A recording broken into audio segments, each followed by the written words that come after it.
साध संगत जी, एक सतगुरु जी का शिष्य अपने सतगुरु का बहुत आदर और सम्मान करता था। वो सतगुरु को अपना सब कुछ मानता था और फिर सतगुरु भी अपने उस शिष्य से बहुत लगाव रखते थे। मगर उस शिष्य का स्वभाव अजीब था। वो स्वभाव से बहुत ही ज़्यादा कामचोर और आलसी था। वो अपने अध्ययन के प्रति बहुत ही ज़्यादा लापरवाह था। उसकी आदत थी कि वो आज के कामों को कल पर टाल देता था कि आज नहीं कल कर लूँगा, और किसी भी प्रकार की जिम्मेवारी को जिम्मेवारी नहीं समझता था, उससे भाजता था। और ये सभी बातें सतगुरु को पता थी। फिर सतगुरु ने अपने इस शिष्य के ऐसे स्वभाव को बढ़ता देखकर बहुत ज़्यादा चिंता में रहने लगे। वो इस बात की चिंता करते थे कि कहीं मेरा शिष्य अपने इस स्वभाव के कारण, आलस्य के कारण जीवन के इस संघर्ष में हार ही ना जाए, हार ही ना मान ले। क्योंकि सतगुरु को पता था कि ये आलस्य ही मनुष्य को निकम्मा बनाता है, क्योंकि इसमें पूरी शक्ति होती है कि ये मनुष्य को आलसी बना देता है। क्योंकि ऐसा व्यक्ति बिना कर्म किए ही फल प्राप्त करने के बारे में सोचता रहता है, और वो जब निर्णय नहीं ले पाता, और अगर ले भी लेता है तो उसे पूरा ही नहीं कर पाता है। और यहाँ तक कि ऐसा व्यक्ति अपने आसपास के माहौल और अपने वातावरण के प्रति भी सतर्क नहीं रहता, और ना ही किस्मत से मिलने वाले मौकों का सही लाभ ले पाता है। और फिर सतगुरु ने मन ही मन में अपने शिष्य के इस आलसी स्वभाव को खत्म करने की योजना बना ली। और फिर एक दिन सतगुरु जी ने एक सफेद चमकता हुआ पत्थर शिष्य के हाथों में देते हुए कहा कि मैं ये जादुई पत्थर का टुकड़ा 2 दिन के लिए तुम्हें देकर जा रहा हूं, और तुम जिस भी लोहे की वस्तु को इस पत्थर से स्पर्श करोगे तो वो सोने में बदल जाएगी, और इन 2 दिनों में तुम जितना चाहे तो उतना सोना बना सकते हो। मगर याद रखना कि दूसरे दिन सूर्य अस्त होने के बाद में यह जादुई पत्थर तुमसे मैं ले लूँगा। और फिर शिष्य ये सुनकर बहुत खुश हुआ, और वो आलसी तो था ही, और आलसी स्वभाव होने के कारण उसने अपना पहला दिन ये कल्पना करते करते ही व्यतीत कर दिया कि जब उसके पास बहुत सारा सोना होगा तो उसका जीवन कितना अच्छा होगा, वो कितना प्रसन्न और खुश और सुखी, समर्थ और संतुष्ट रहेगा। उसके पास इतने नौकर चाकर होंगे कि उसे पानी पीने के लिए भी नहीं उठना पड़ेगा। उसने योजना बनाई कि जब उसके पास बहुत सारा सोना आ जाएगा तो वो एक बहुत ही आलीशान घर बनवाएगा, और जिसके सामने एक बहुत ही आकर्षित बगीचा होगा, और जिसमें वो शाम को घूमा करेगा। अपने लिए एक बहुत ही बढ़िया घोड़ा गाड़ी बनवाएगा जिसका रथ सोने का बना होगा। बहुत से अंगरक्षक और नौकर रहेंगे, उन्हें पूरा दिन आदेश देता रहूँगा। और फिर यही सब सोचते सोचते वो उस रात सो गया। और फिर जब दूसरे दिन की सुबह जब वो जागा तो उसे अच्छी तरह से याद था कि उसे लोहे से सोना बनाने का दूसरा और अंतिम दिन है। और फिर उसने अपने मन में पूरे दृढ़ निश्चय के साथ संकल्प लिया कि आज वो सतगुरु के द्वारा दिए गए जादुई पत्थर का लाभ जरूर उठाएगा। उसने निश्चय किया कि वो बाजार में जाकर वहाँ से लोहे के बड़े बड़े सामान खरीद कर लाएगा और उन्हें सोने में बदल देगा। और देखते ही देखते दिन बीतता गया, और वो यही सोचता रहा कि अभी तो बहुत समय है, मैं कभी भी बाजार जाकर सामान ले आऊँगा। और फिर यही सोचते सोचते दोपहर हो गई, और फिर उसने निश्चय किया कि दोपहर का भोजन करने के बाद मैं सामान लेने निकलूँगा। मगर भोजन करने के बाद उसे आराम करने की आदत थी, और उसने बजाय उठकर मेहनत करने के थोड़ी देर आराम करना ठीक समझा। मगर आलस्य में भरा हुआ उसका शरीर होने के कारण उसे जल्द ही गहरी नींद आ गई और फिर जब वो उठा तो सूर्य अस्त होने को था। और फिर वो जल्दी से बाजार की तरफ भागा और फिर रास्ते में उसे सतगुरु जी महाराज मिल गए। और फिर सतगुरु जी को आता देख भौचक्का खड़ा रहा। और फिर जैसे ही सतगुरु जी उसके पास पहुंचे तो वो उनके चरणों में गिर पड़ा और गिड़गिड़ाते हुए उस जादुई पत्थर को एक दिन के लिए अपने पास रखने के लिए सतगुरु से विनती करने लगा। मगर सतगुरु जी नहीं माने और फिर उस शिष्य का अमीर बनने का सपना चूर चूर हो गया। मगर इस घटना की वजह से शिष्य को एक बड़ी सीख मिल गई। उसे अपने आलस्य पर पछतावा होने लगा। वो समझ गया था कि आलस्य उसके जीवन के लिए एक अभिशाप है और उसने ये प्रण लिया कि अब वो कभी भी अपने काम से जी नहीं चुराएगा और एक मेहनती व्यक्ति बनकर अपने सतगुरु को दिखाएगा। काम को टालना एक आदत है और ये आदत हम खुद ही डालते हैं, क्योंकि आदतें धागे की तरह होती हैं जिसकी एक लपेट को तो आसानी से तोड़ा जा सकता है, और अगर इस धागे को कई बार लपेट दिया जाए तो उसे तोड़ना मुश्किल हो जाता है। और ठीक इसी तरह शुरुआत में ही किसी बुरी आदत को बदलना बड़ा आसान होता है। वो जल्दी से बदली जा सकती है, मगर महीने या साल बीत जाने के बाद में उस आदत को बदलना बहुत मुश्किल हो जाता है। और अगर आप अपनी बुरी आदतों को बदलना चाहते हो तो फिर आपको पूरे धैर्य के साथ और लंबे समय तक अभ्यास करना पड़ेगा। इंसान अपनी आदतों का गुलाम होता है और हमारी आदतें ही हमें बनाती हैं और बिगाड़ती भी हैं। इसीलिए अगर हम अपने आसपास देखें तो हर एक इंसान को उसके जीवन में कई बड़े बड़े मौके मिलते हैं, मगर उनमें से ज़्यादातर लोग अपने आलस्य और मेहनत ना करने की आदत की वजह से उस हाथ में आए मौके को गुआ देते हैं और फिर जिंदगी भर पछताते रहते हैं। मगर इनमें से भी ज़्यादातर लोग अपनी असफलता और नाकामी के लिए अपने आलस्य और कामचोर होने के कारण अपने आप को जिम्मेवार नहीं मानते, बल्कि वो तो अपने माता पिता और परिस्थिति, आर्थिक स्थिति और किस्मत को जिम्मेवार ठहराकर अपनी अकर्मता को छिपाने की कोशिश करते हैं। और फिर ऐसे लोग ही अपनी किस्मत और परिस्थिति को कोसते हुए बिना किसी सफलता और आत्मिक खुशी के इस दुनिया को अलविदा बोल देते हैं। इसलिए आइए थोड़ा सा गहराई से समझने की कोशिश करते हैं कि आखिर हम अपने काम को टालते क्यों हैं। क्या कभी आपने अपने मनपसंद का खाना खाते समय आलस्य किया है? नहीं ना।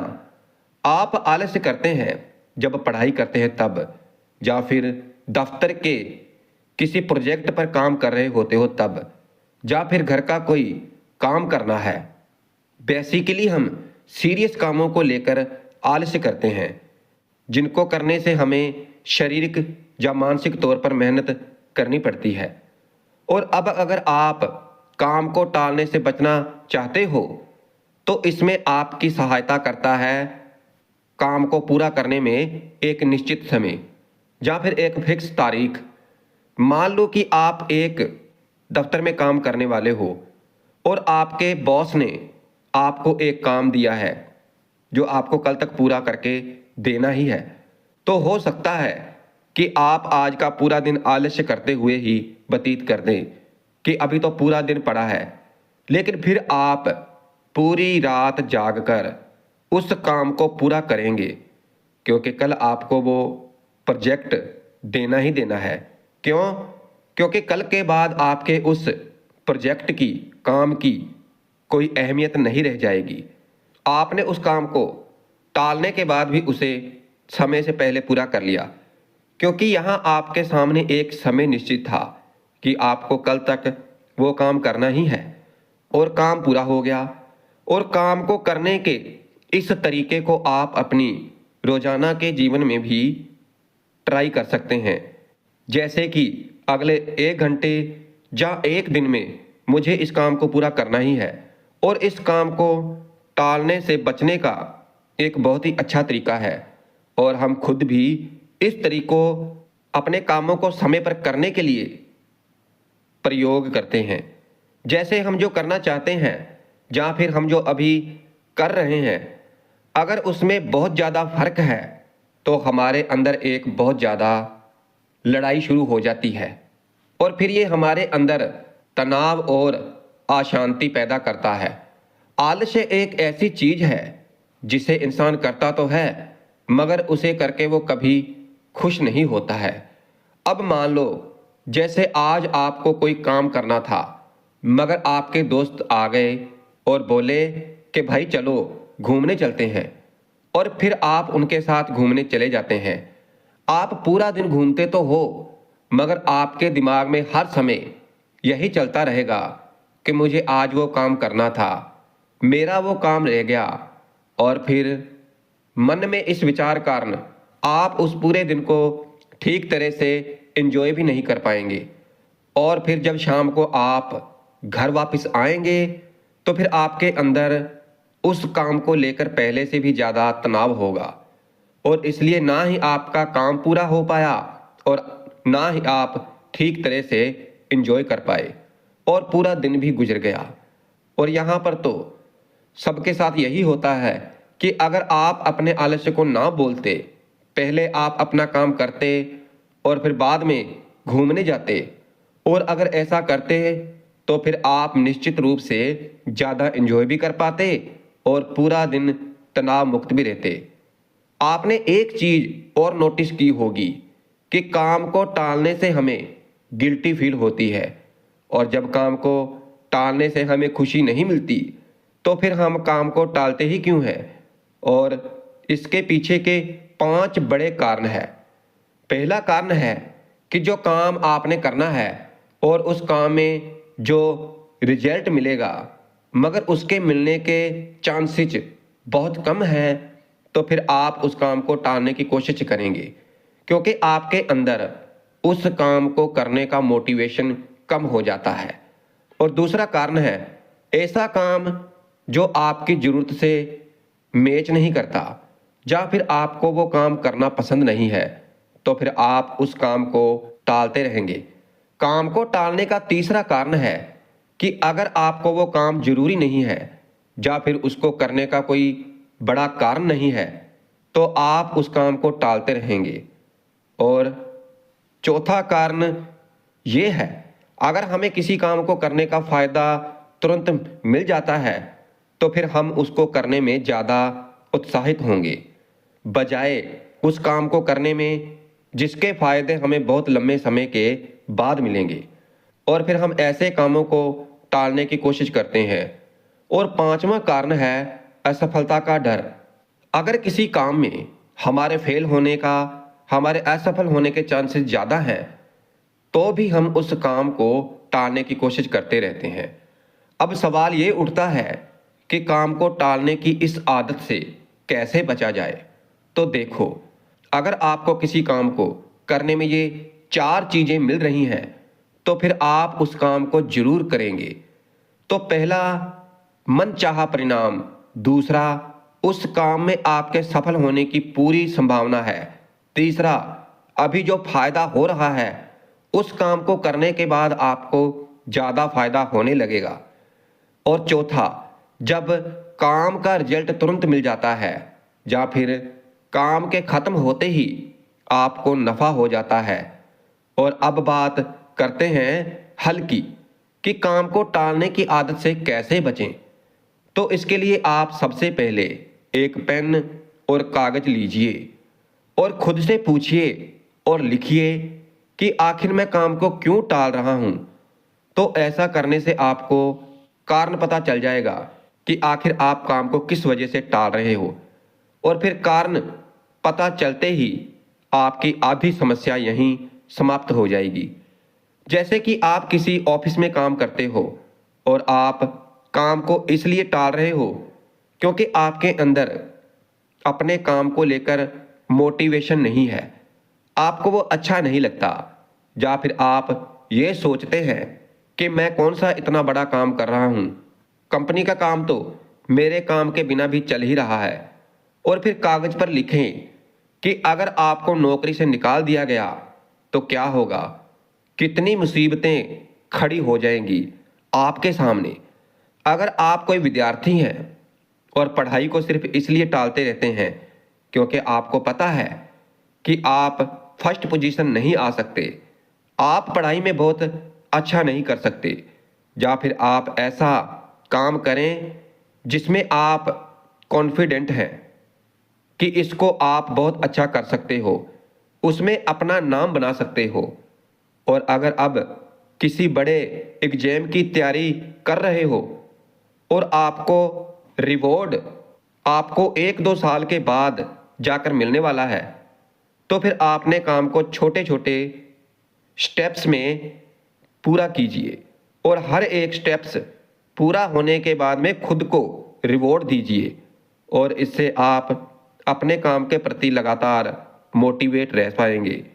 और अगर आप काम को सिर्फ इसलिए टाल रहे हैं या फिर कोई बड़ा फैसला सिर्फ इसलिए नहीं ले पा रहे हैं कि कहीं उस काम में आप फेल ना हो जाएं, उसमें असफल ना हो जाएं, तो फिर एक बात हमेशा याद रखना कि असफल होने से ज़्यादा बड़ा गुनाह प्रयास ना करना है। क्योंकि अगर आज आप प्रयास नहीं करते हो तो जिंदगी भर के लिए आपके अंदर एक पछतावा रह जाएगा कि काश मैंने एक प्रयास कर लिया होता। और जो फेल होने का डर है तो ये असल में हमारे अंदर की ईगो, हमारे अंदर का घमंड है जो हमें डराता रहता है कि अगर फेल हो गए तो लोग क्या कहेंगे, लोग हम पर हंसेंगे, हमारा मजाक बनाएंगे। इसलिए यकीन मानना, हमारा घमंड दुनिया की सबसे ज़्यादा यूजलेस चीज़ है। प्रयास करने में असफल हो जाना हो सकता है, हमें थोड़ी देर के लिए पछतावा हो, मगर फेल होने के डर से प्रयास ही ना करना, मेहनत ही ना करना, तो फिर आपको लंबे समय में बहुत ज़्यादा पश्चाताप और आत्मग्लानि से भर देगा। इसलिए फेल होने से डरना नहीं है, प्रयास करना है, मेहनत करनी है।